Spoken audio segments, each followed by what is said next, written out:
Hello, everybody. I am Hunter Willis from the Web Squad of the Oshkosh West Index. I'm joined here for another installment of the Oshkosh West Index podcast, episode 6, season 2. I'm joined by my co host, Joe Mayo, as always, and I'm also joined by a man who needs no introduction, a legend of Oshkosh West in the art department and the video department, as he was a part of the Web Squad a couple years back. Peyton Willis, my brother. How's it going, Peyton? It's going good. It's going good. Thank you for having me. So, how I know you're in your second year of college now, so it's not exactly hmm like a quick how's the adjustment been or anything like that. But first, I want to ask how was the adjustment jumping from high school to college? Did you feel prepared for it? How have the classes been? Is it easier? What's your overall feelings towards it? so I go to school at UW Milwaukee, right? And I'm an art major, so I'm technically a photo major. So I've been having some just pretty basic gen ed classes and stuff. My freshman year was super good though. I think I had just some gen ed biology and science and other stuff, English too. But it was all like super easy. I think high school really prepared me for what I was doing, and I think taking AP classes and stuff really kind of helped me prepare myself for college because honestly, college was kind of underwhelming in the sense that like the gen ed English stuff that I've had is basically like freshman year English. It was kind of insane actually to jump from AP Lit to English, whatever it was, like 103, 102. Like it was kind of nuts, honestly. I'm sure Mr. Scott would love to hear that. Oh yeah. My fun fact, my teacher, my original teacher name was Morgan. She actually went to I think grad school with Mr. Scott. She Wow. she talked all the time about how she knew him. She was like, "You're from Oshkosh, right?" Because we did introductions in the first day. And I was like, "Yeah, I'm from Oshkosh." She's like, "What school did you go to?" I was like, "Oh, I went to West." And he was like, "Oh, so were you in like AP Live, whatever?" And she was like, "Do you know Trent Scott?" And I was like, "How do you know that name?" That was like crazy to me. I was like, "What? That's sick." But yeah, that was a cool little story that I learned about when I was a freshman in college. So you said that the adjustment was mostly easy, except for, well, not except for, but the classes that you said most prepared you for college were the AP classes and AP Oh, Lit. What do you think definitely. was the most like the biggest preparatory course for college in high school? AP Lit, honestly. Like, and honestly, AP Lit, and I'd honestly say like English three honors. Like, it was just super. It was very like technical. It was very skill based. Mr. Scott would judge you based off of your actual writing skills. He wouldn't sugarcoat anything. And I think honestly that like tough love sense of mentality was actually super beneficial to me because it taught me how to write good. Honestly, because some of the dudes that I would see write papers and stuff when I was in college, it was just like wow. And I don't want to sound elitist or anything, but it was just like, oh wow, you know what I mean? Like, Right. but I just think it's that tough love aspect. I think it's the being realistic with the students, not really sugarcoating anything. Not like, when you're in an AP class, you're going there with the intent of, furthering your education. You're doing it because you know that eventually you'll go to college, eventually you're going to be doing something else, right? But when you go to college, instead of just appealing to students who are, pursuing further academic interests, now they have to appeal to everybody. So the expectations are lowered significantly, you know what I mean? Right. And I don't know, it was just a little unexpected, honestly, just because I was so nervous at first, it's because it's like, oh my God, college English, like this is gonna be awful, but it honestly turned out fine. I think I ended up acing the class, so yeah, thank you, Mr. Scott. Right. Always got to give thanks to Mr. Scott. That's been For the sure. general sentiment Yeah. among the people that we've brought aboard. We've been like, "Hey, what classes prepared you for college?" And they were like Mr. Scott's hmm classes, and it's like, okay, Oh yeah, and I'm not just saying that because this is the Index podcast. I say it regardless. I've told my actual teachers this. right. So you actually get to provide a little bit of a unique perspective that we haven't really seen on the Index podcast as of yet because we brought aboard Aspen and Jensen as our two college students so far. But you hmm are in your second year of college, and you also experience college in a normal setting as compared to this coronavirus pandemic setting. And Yeah. another question that I wanted to ask, because I haven't been able to ask this yet to anyone else, How Hmm. has the adjustment from normal college to actually like quarantined and COVID precaution Hmm. riddled college been? Sure. Well, honestly, I'm not gonna sugarcoat it. It sucks. Like, you kind of miss out on the fun of college, the fun of walking to your classes, the fun of going on campus, the fun with of meeting people in between classes and stuff. Waiting for your next class to start, stuff like that. It's just little things like that you don't get. Like the union would put on like movie nights and stuff, or like doing like all sorts of like not extracurricular, but extra like outside of school events and stuff. It was just super cool, and that's something that we didn't really get to have this year. Or my freshman year, like we had tons of stuff. One of the first days we were there, it was like we had this thing called Panther Fest, and basically we had Kesha, perform in front of all these students, right? It was basically our own little bit of Summerfest. We rented out a little bit of Summerfest and stuff, and then after that, it was like we all had there was a bunch of campfires going around campus and stuff, and we were all just like chilling around and going to every one. You know what I mean? So it's like little things like that that you kind of miss, and it's just like you don't get that, but you also don't get the sense of being in person. You know what I mean? Because Right. some people had some in person classes, but I was unfortunate enough to only have online classes Mm. throughout the year, and that transition was pretty hard for me just because I'm not really good at managing my time, and if it's not directly in front of me, it's hard for me to genuinely care about it or generally like put all of my effort into it. So I'll be honest, it was a really hard transition, to Yeah. be completely honest with you.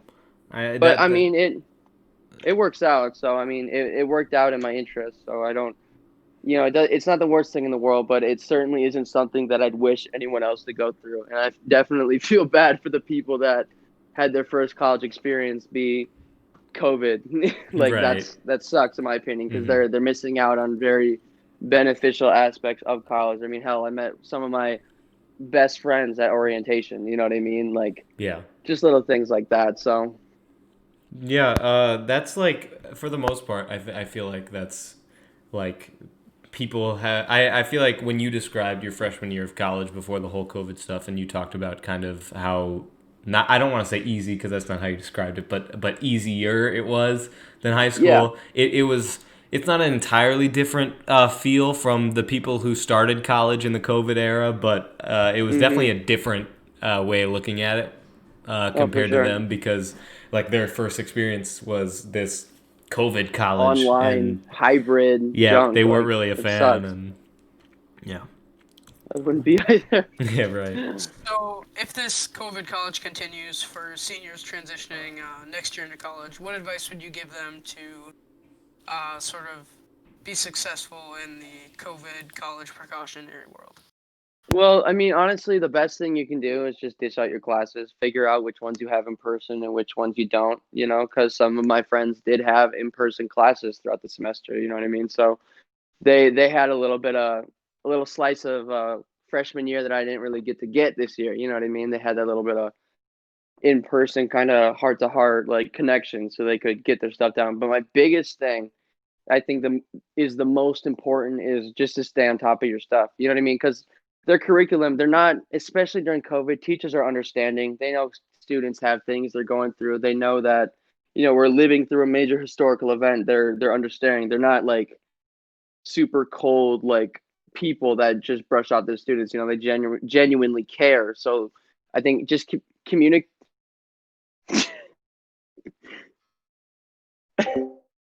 I hear an ice machine.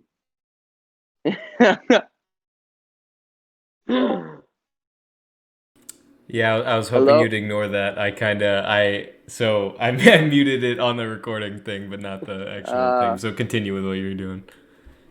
my biggest thing is like communicating with your teachers. It's not being afraid to reach out to your teachers. Like, hey, if your mental health isn't doing the best in some certain week and you don't think you're going to get an assignment in on time, it's best to always reach out to your teacher as opposed to just ignoring it and just pretending that you didn't know the due date or whatever. Like, it's always best to just communicate, and it's always best to just stay on top of your stuff. You know what I mean? Right. But you'll get through it. That's the thing. Is like, yeah, it kind of sucks, and yeah, it's kind of unconventional from what most students, our parents don't really know what it's like. A lot of other generations don't understand what college is like in this COVID era, right? But You know, like we'll get through it regardless. You Right. know, like it's not gonna be the easiest thing in the world, but it's gonna be something that we're gonna get through eventually. So I just think it's important to keep your mental health in check, communicate with your teachers, and just try your best to stay on top of everything, and you'll be fine, and you'll figure everything out, and it'll all be good. Yeah, and I think that's very important for seniors and maybe even the juniors right now, as much as I hate to say it, to hear. Even though it looks like we're on the end stretch of this COVID thing, you never know how long this could Yeah, actually drag out for. So for sure. just, you're gonna have to do it. There's nothing you can do about it. So just let's get through this. Exactly. Yeah, we'll get through it. So I actually want to transition now away from the whole college and more local setting. I want to look at a more broad perspective because we've kind of been tiptoeing around a certain subject on the Index podcast for the last couple of episodes because it has been All right. a monumental couple of weeks in the political world. And right now, I would just like to clarify: if you don't want to listen to politics, you don't want to listen to various opinions. It's probably going to be marginally one-sided in this, and that's just a warning in ahead. Doesn't mean you're wrong. It's just this is just kind of the way we feel about it and how we're looking at it. But 2 weeks ago, I think it was 2 weeks ago at this point. It's probably leaning more towards 1 week ago. The U.S. Capitol building was stormed in the middle of the certification of now President-elect Joe Biden's victory in the November elections. So just give us a brief overview of what happened for those of the viewers who don't know for any reason. Well, there was the MAGA march, or Donald Trump held a little bit of a speech beforehand, and basically he said they should all march to the Capitol. They're not going to give up. You know, they're not going to let it go, whatever. And there was one moment where he said, "We're going to fight like hell," blah blah blah. You know, the original nationalist kind of junk that he's been spewing off for the past 4 years. But Right. now they were angry and they decided to go to the Capitol building. And then, you know, all of a sudden they start breaking windows, and, you know, there's MAGA flags everywhere and Jesus 2020. And you got some dude dressed up in buffalo horns and some people dressed up as like Paul Revere. You have one guy dressed up as Superman. Like, it was honestly, it was kind of crazy. It was like watching Comic-Con like break into the Capitol building. It was kind of interesting in all Right. A honesty. lot of But characters there. A lot of characters. oh, definitely, definitely. Also, like minimal masks, and Right. even the people that broke in and stole stuff didn't wear masks. So all the photos that are circulating around are of these morons that are too stubborn to even put on a mask, even when they have an actual reason to. Because, you know, obviously, COVID doesn't exist in the eyes of the MAGA crowd. You're right, indeed. But so they break in, they storm the Capitol, they're infiltrating offices. One man took a photo literally on Nancy Pelosi's desk and left a intimidating note on her desk. I believe it said, "We won't back down," something along the Something lines like of that, that. yeah. Yeah. And they tried to break, I believe they tried to break into the Senate floor. Am I correct? I actually don't know. It might have been the House floor. I don't know. It's one of them, Okay. obviously. But Well, the no, it was the important House part is floor that because they they stormed stole the Nancy Capitol. Pelosi's Speaker of the House desks or not desk You're podium. right. Yeah, I So believe right. I believe they attempted to get in the Senate floor. I know they got into the House floor. I right, don't know if they got into All the right. Senate floor or not though. Okay, so the Senate floor is where you saw the guns drawn. You saw that video, or you saw that photo of like all the guns surrounding the window and stuff. right, yeah, Okay, that makes more sense. So they didn't get up in there, but they, like Hunter said, they stole Nancy Pelosi's speaking podium, all sorts of stuff. And the most curious thing about the whole thing is the fact that they were met with minimal resistance. Now, obviously, there was police interference. There were police officers on the scene. But when you compare that to when Black Lives Matter decided to even protest near the Capitol, there was a significantly larger amount of National Guard, troopers, police officers, and riot gear on the scene immediately. And it was just ironic to see the the how minimal the response was to a literal coup against the United States, an attempt to overthrow a democratic decision to elect Joe Biden as the next president. You know what I mean? That's Like, one of the most interesting parts of this whole affair. I feel like is regardless of what side of politics you stand by, first of all, the fact that they were met with minimal resistance is unavoidable. For sure.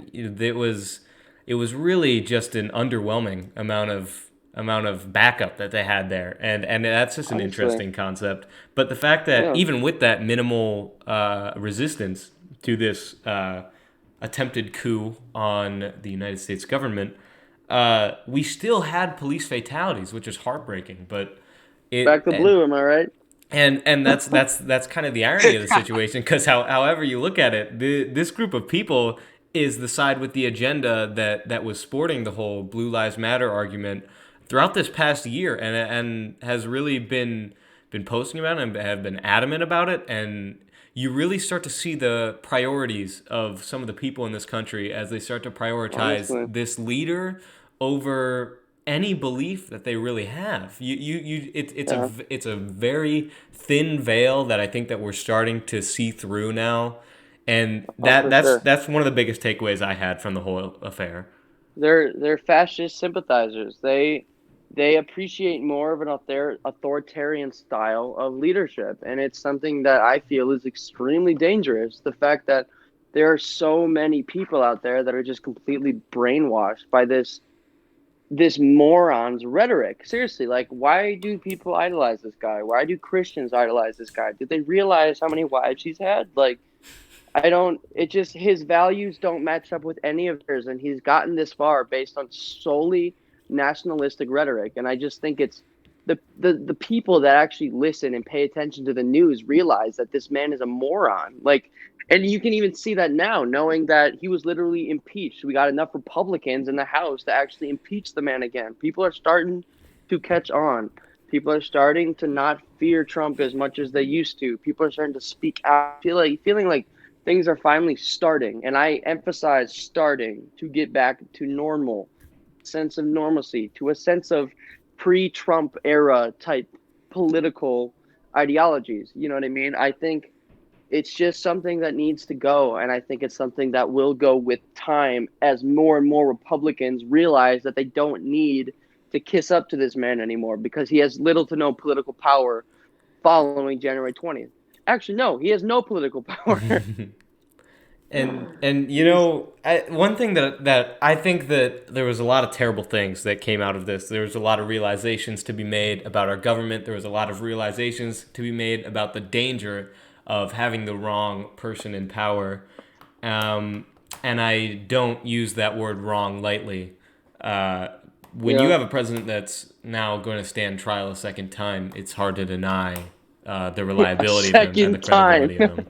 But So, one thing that I think I've been really proud of is seeing the Republican students and the Republican members of the community kind of start to come to not to the realization, but kind of not shift sides either. It's just they're starting to accept the results of the election. They're starting to really move on past Donald Trump, which I think is a fantastic and a well educated move for the Republican Party because you guys want to hmm distance yourself as much as possible because. And I think that that distance that I've seen from so many Republican students and community members is something that's really going to help uh, our society heal after what just happened, and I sure hope so. that's something that I hate to say that some good came from a attempted Yeah, coup on the United States government, but something good came from an attempted coup of the United States government. definitely, so definitely. you No, I'd do have to you agree. so do you believe that these trials should continue with the impeachment even after the 20th, or do you believe it's more like beating a dead horse? No, I think it should. I think it definitely should proceed after, even after he isn't in office anymore, because then we have the Senate and we have more likely of a chance to actually, make sure this man can't run again.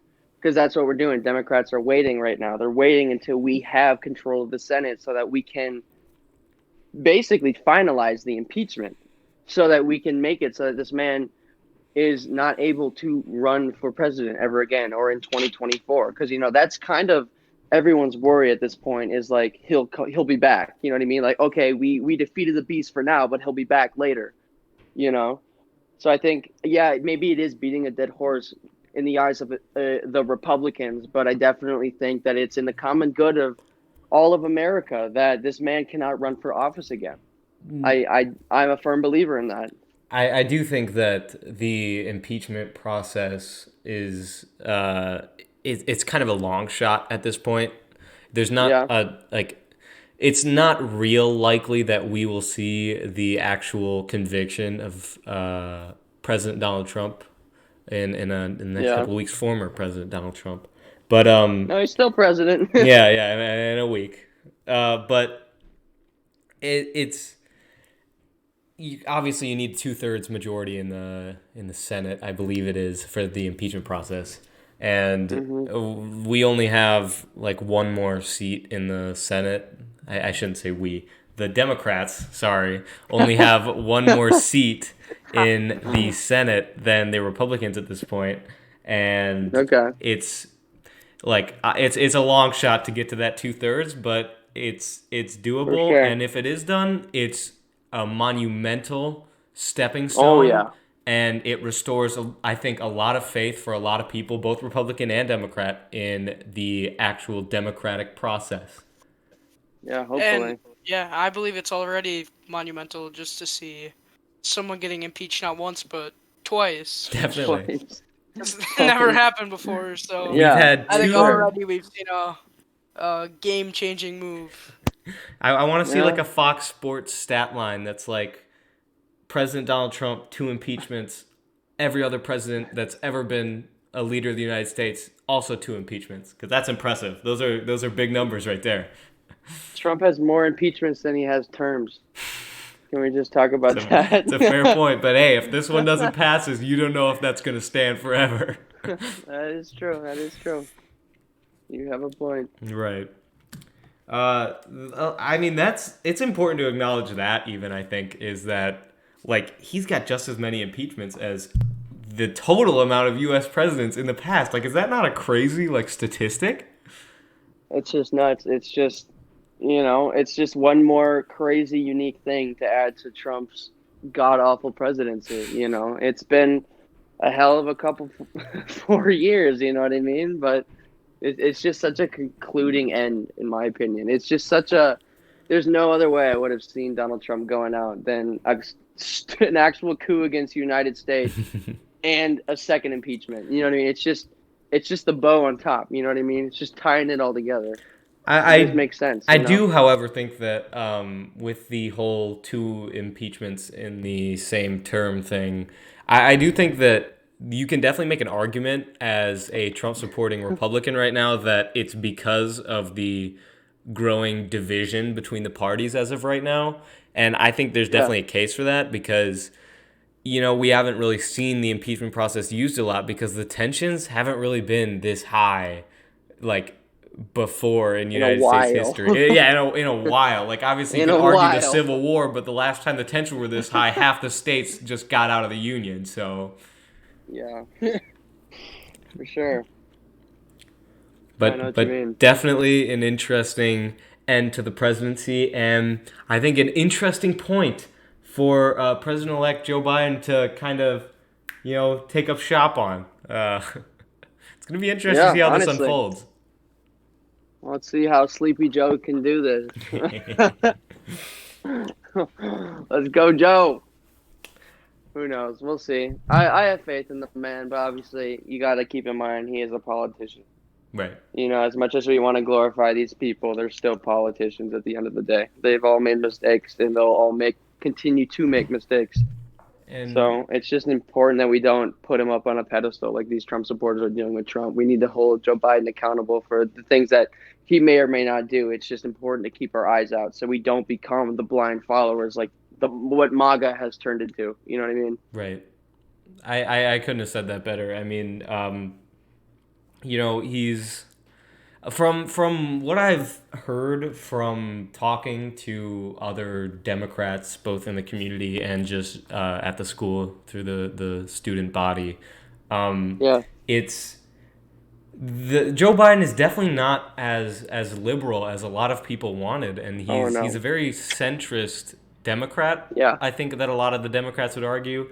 And I think that it's going to be interesting because I haven't, I've only been like interested in politics for probably 2 or 3 years. And those 2 or 3 years have been a very interesting 2 or 3 years. It's going to be an interesting yeah. dynamic seeing a president without like a cult like following, because I don't really think Yeah. I don't think anybody's going to be storming the Capitol building for Joe Biden anytime soon. That's all I'm saying. I sure as hell hope not. I'll have to call up Antifa headquarters if that happens. Right, definitely. Call in the troops. Call in the troops. Call in the troops at Antifa. Call in the Space Force. We got to get them in here. On God, dude. Well, that's just my take on it, though. I think that it's been an eventful 4 years, but I think that things are finally looking up. I think that things are finally moving towards some sense of decency, but I do think that America will continue to be divided for a long time, and I think that it will only become more divided, in all honesty. I think that it'll be good in the sense that it will be a little more peaceful, but I think that that division will be slowly growing in silence. That's In complete honesty, because that's the whole argument of MAGA. They're like, oh, we're the silent majority, right? Well, if they continue to be silent and still grow, it's just going to keep getting bigger and bigger, and that division is just going to keep continuing, in my opinion, at least.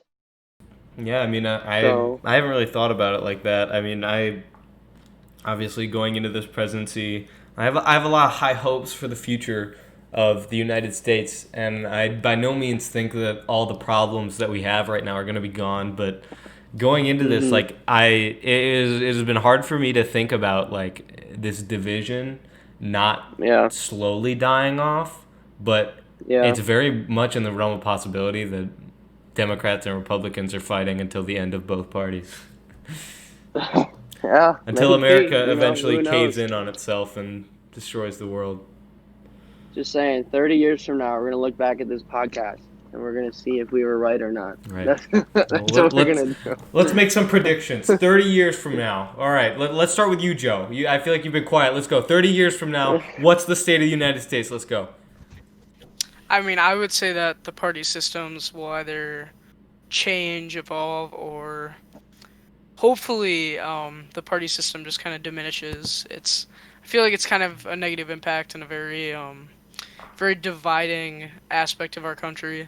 For sure. So I would hope to see in 30 years some of that kind of diminish, but yeah, I'm curious what you guys have to say on that. All right, Peyton, what about you? What are your 30 years from now predictions for the state of the United States? My prediction for 30 years from now, I think that the Electoral College will have either one, significantly less power, or number two, be completely gotten rid of, in all honesty. I see the people speaking out more and more against it, just seeing the plot holes or just the holes in the Electoral College as a whole. And I see a little bit more, I'm hesitant to use the word socialist, but you know what I mean, more European ideologies in the sense of healthcare and distribution of wealth. You know what I mean? Like not communism, or like some of my MAGA friends would like to put it as. You're just a Marxist, Peyton. Yeah, it's all right. More of a, I think that people will come to their senses eventually, especially as all like the older generations begin to lose power or not be in the right state to hold certain degrees of power. New younger people are going to be put in office, and I think it's going to be a little more beneficial. So honestly, I was thinking when you first asked me the question, I was like, oh God, what kind of dark, grim stuff am I going to say right now? Like, and I realized like I genuinely think that we will have a more European style sort of running the country, and I also think that the Electoral College system will have significantly less power. Those are my predictions, at least. That's a very optimistic premonition. Here's the hope, man. My fingers are crossed, both of them. Right. Yeah. All right, it's time for What my about you? 30-year prediction. I want you guys to close your eyes for a second, all right? All right, eyes closed. Nuclear fallout has laid rest to the United States. All right. The second American Civil War has been fought and ended. The Republicans have beaten the Democrats because of the Democrats' unwillingness to be flexible in any sort of way on gun control. Okay. We have just crowned Donald Trump king for life. America has shifted entirely into 1700s How- Great Britain. How in 30 Wait. years did they find a way to like freeze his We body? pan on- The Donster doesn't die. That's the thing. No, hear me out. We pan into the woods, right? Into a swamp, maybe. Right? Camera goes down onto an outhouse with a moon shape cut out of it. This And is the out beginning pops of Shrek. Shrek. There we go. That's my predictions for 30 years from now. And I think on that note, we should wrap up this installment of the Index Podcast. Thank you so much for joining us, Peyton. You're always welcome. Of course. Very entertaining episode. I am Hopefully, glad to be on. we might be able to get you for another one maybe later on. That is okay. I'm always here. I'm a call away. Hopefully, under less interesting circumstances, though. Here's the hoping. Right. And with that, we will wrap up the episode. Thank you so much for watching. This is the last episode of the semester for the Oshkosh West Index podcast. So temporarily say goodbye to Joe and I as we take a little bit of a relaxing break from this show. Yeah, thank you so much for watching. If you watched all the way through, congratulations. Round of applause for you. Yeah, thank you guys for watching, and we will see you guys next semester in the next installment of the Oshkosh West Index podcast. Make sure to check out our newspaper when it drops, I think, first week of February. Joe, am I right on that one? Yeah. All right, and it will also be up on the Joe? website. All right. So check it out on the website or get your print issue. Thank you guys so much for watching and sticking around. See you guys next semester.